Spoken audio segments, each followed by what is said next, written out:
Selamat datang di channel Ye Chen Ping Mania. Terima kasih kepada Tuan Rahim Awang dan Tuan Mohriduan yang sudah berlangganan di channel Ye Chen Ping Mania. Semoga dilancarkan rezekinya dan diberikan umur panjang yang penuh keberkahan. Terima kasih kepada semuanya yang sudah like dan subscribe. Semoga selalu diberikan kesehatan dan kesuksesan. Naga tak terkalahkan bab 7346 sampai bab 7347.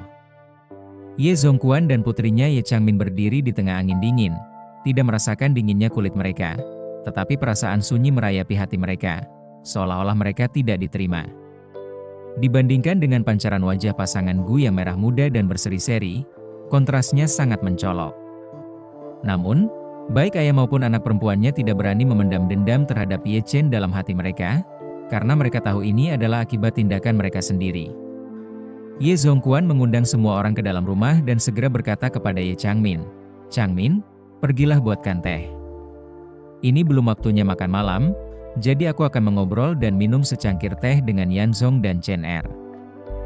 Hilang sudah aura lama Ye Changmin sebagai putri sulung keluarga Ye yang manja. Dengan senyum yang sehalus senyum pelayan profesional, dia menjawab dengan campuran rasa hormat dan kerendahan hati, "Ayah, tunggu sebentar, aku akan menyiapkan set teh dan daun teh." Dengan itu, dia bergegas pergi dengan penuh semangat. Ye Changmin tidak berani berharap Ye Chen akan memberinya pil permajaan, tetapi sebuah pikiran samar terlintas di benaknya. Jika dia memanfaatkan setiap kesempatan untuk menunjukkan kebaikan dan kerendahan hati mulai sekarang, mungkin jika kesan Ye Chen terhadapnya membaik, dia mungkin suatu hari akan merasa kasihan dan memberinya setengah pil, atau bahkan satu pil utuh. Lin Wanqiu, yang merasa bahwa Ye Changmin, sebagai bibi Ye Chen, tidak seharusnya dibiarkan mengurus semua orang sendirian, berbisik kepada Gu Qiui di sampingnya, "Nanan, pergilah bantu bibi Ye, bantulah dia." Gu Qiui mengangguk cepat, "Tentu, Bu, aku akan pergi sekarang."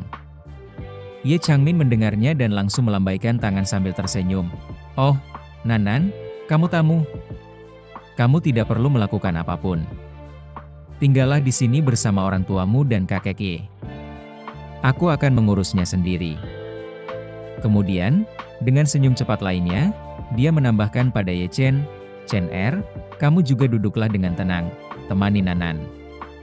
Ye Chen mengangguk pelan, sambil berpikir dalam hati, bibiku ini sekarang sudah menjadi orang yang sama sekali berbeda.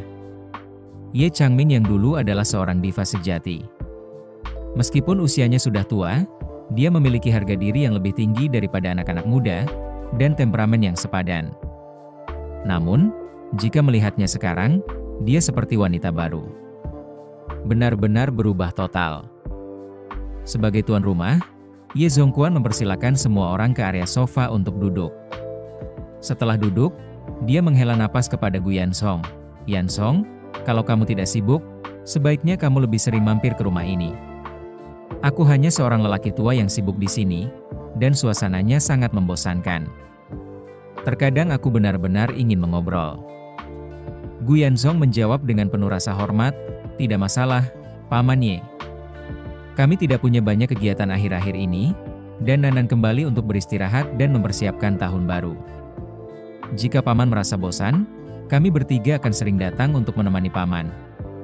Wajah Ye Zongquan berseri-seri karena gembira, dan dia mengangguk dengan antusias, "Jika keluargamu yang terdiri dari 3 orang bisa berkunjung secara teratur, itu akan luar biasa. Sebagian besar keluarga Ye berada di Gunung Yeling untuk berjaga akhir-akhir ini, dan di usiaku, berjalan-jalan ke sana tidaklah nyaman. Di sini memang terasa sepi." Dia melirik Ye Chen di sampingnya dan mendesah lagi, "Sejujurnya, aku ingin Chen Er tinggal di Anjing lebih lama, menghabiskan waktu yang cukup di sini. Namun, setiap kali dia kembali, kunjungannya sangat mendadak, dan dia akan pergi lagi dalam waktu dekat. Aku hampir tidak punya kesempatan untuk menemani orang tua renta ini." Ye Chen tersenyum tipis namun tetap diam. Bagaimanapun, dia sekarang sudah menikah, dan punya rumah di Jinling. Mengangkat topik ini bisa mengarah pada pembicaraan tentang pertunangannya dengan Gu Qiui, yang akan membuatnya kembali dalam posisi yang canggung. Pada saat itu, Gu Qiui menimpali sambil tersenyum, "Kakek Ye, kakak Ye Chen sedang sibuk akhir-akhir ini, jadi dia tidak punya banyak waktu untuk menghabiskan waktu bersamamu. Tapi jangan khawatir, begitu aku keluar dari dunia hiburan, aku akan menjadi pengangguran di rumah. Aku akan selalu mengunjungimu kalau begitu. Terima kasih masih menyimak channel Ye Chen Ping Mania. Itu pasti luar biasa. Ye Zhongguan berseri-seri. Dia benar-benar mengagumi Gu Qiuyi. Dia telah menyaksikannya tumbuh dewasa, dan selama tahun-tahun ketika keberadaan Ye Chen tidak diketahui, bahkan dia terkadang menyerah untuk mencarinya. Namun Gu Qiuyi tidak pernah menyerah. Bagi seorang gadis muda untuk menunjukkan kesetiaan dan pengabdian seperti itu kepada cucunya menghangatkan hatinya sebagai seorang kakek dan membuatnya diam-diam bersyukur.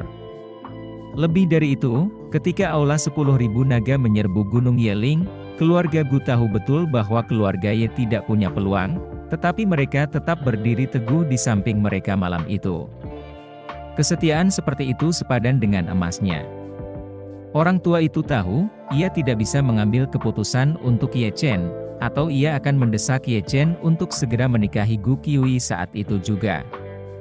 Karena Ye Chen telah memberikan 2 pil peremajaan kepada pasangan Gu, mereka menjadi terlalu malu untuk membicarakan pertunangan di depan lelaki tua itu, yang mana hal tersebut cukup meredakan tekanan pada Ye Chen, membuatnya jauh lebih rileks.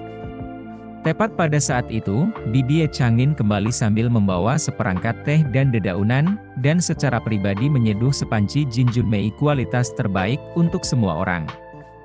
Saat mereka menyeruput teh dan mengobrol, pembicaraan beralih dari topik pertunangan. Di luar masalah pertunangan, lelaki tua itu juga khawatir tentang Kim Breakers. Jadi, dia meminta Ye Chen memberi kabar terbaru tentang kemajuan mereka. Ye Chen memberikan penjelasan singkat, lalu teringat pada Tang Sihai dan bertanya, "Kakek, apakah ada kabar dari pelayan Tang akhir-akhir ini?" "Tidak ada apa-apa," desah Ye Zhongguan. Sepertinya Sihai menghilang begitu saja setelah itu. "Aku sudah mencoba berbagai cara untuk melacaknya, tetapi tidak ada jejaknya." Ye Chen merasa sedikit menyesal dan merenung, "Aku ingin tahu masalah tersembunyi apa yang dialami Tang sehingga dia pergi tanpa sepatah kata pun. Tapi aku yakin dia tidak menaruh dendam padaku atau keluarga Ye." Gu Yanzhong bingung, bertanya, mengapa Sihai harus pergi? Secara logika, dengan Chen Er yang sekarang lebih membutuhkan bantuan dari sebelumnya, dia telah bersama keluarga Ye selama bertahun-tahun, mengetahui seluk-beluknya, dan telah mengelola bisnis keluarga dengan sempurna. Sejujurnya, saya selalu mengagumi kemampuan dan karakternya. Jika dia tetap menjadi tangan kanan Chen Er, dia akan menjadi aset yang sangat berharga. Tidak ada alasan baginya untuk pergi begitu saja tanpa sepatah kata pun, dan begitulah adanya. Ye Chen mengangguk sambil berpikir, "Aku selalu merasa bahwa, meskipun Tang sudah bersama keluarga Ye selama bertahun-tahun, tekun seperti biasa, dia tidak secara langsung melayani keluarga Ye itu sendiri." Penasaran, Gu Yanzhong mendesak, "Chen Er, kamu punya sesuatu dalam pikiran, bukan?" Ye Chen menjelaskan, "Album foto ayahku itu muncul entah dari mana, dan itu pasti ulah Tang, ingin aku melihat sesuatu di dalamnya." Lalu dia menghilang begitu saja. Jika dia melayani keluarga Ye, tidak perlu menghilang. Jika dia melayani ayahku, aku ragu ayahku bisa merencanakan 20 tahun ke depan. Pasti ada orang lain yang memberinya perintah itu. Gu Yanzhong, yang masih bingung, bertanya, "Jika Tang memiliki majikan lain selama ini dan menyembunyikannya selama bertahun-tahun, mengapa tidak terus bersembunyi? Menghilang tanpa sepatah kata pun sama saja dengan mengekspos dirinya sendiri, bukan?" Ye Chen mendesah. Beberapa hal tidak bisa dia jelaskan terlalu dalam kepada Gu Yanzhong. Misalnya, Gu Yanzhong tidak tahu tentang kemampuannya menggunakan sugesti psikologis, yang dengan mudah mengubah pikiran seseorang atau membentuk kembali persepsi diri mereka. Tang Sihai pasti pergi tiba-tiba setelah album itu muncul karena dia takut Ye Chen bisa menggunakan kekuatan itu untuk membocorkan rahasianya.